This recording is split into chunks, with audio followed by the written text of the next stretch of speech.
শীত শীত সকালে কুয়াশা ভেদ করে আসা ঝড়ের সাথে পরিচয় থাকার কথা নয় কারোরই।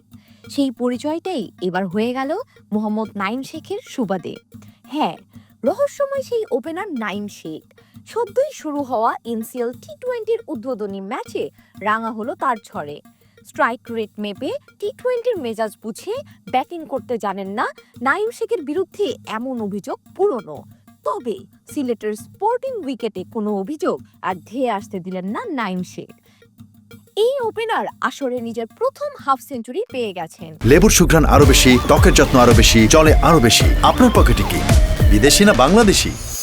অধুনা শুরু হওয়া এনসিএল এর টি-20 সংস্করণের ইতিহাসেও এটা প্রথম হাফ সেঞ্চুরি। পুরো ইনিংস জুড়ে তিনি 200 স্ট্রাইক রেটেই ব্যাটিং করে গেছেন। যখন রান রেট 200-র নিচে নেমেছে তখন তিনি পাল্লা দিতে গিয়েই আউট হয়ে গিয়েছেন। শেষ অবধি 35 বলে 65 রান করেছেন। স্ট্রাইক রেট প্রায় 186। আদর্শ এক টি-20 ইনিংসই একে বলা যায়।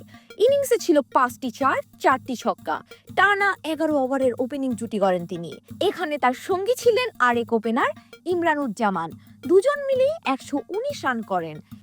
ইমরানের 33 বলে 53 রান করেন। পরপর 2 ওভারেই 2 ব্যাটার ফিরে যান। তবে এর আগে দারুণ একটা সূচনা পেয়ে গেছে ঢাকা মেট্রো।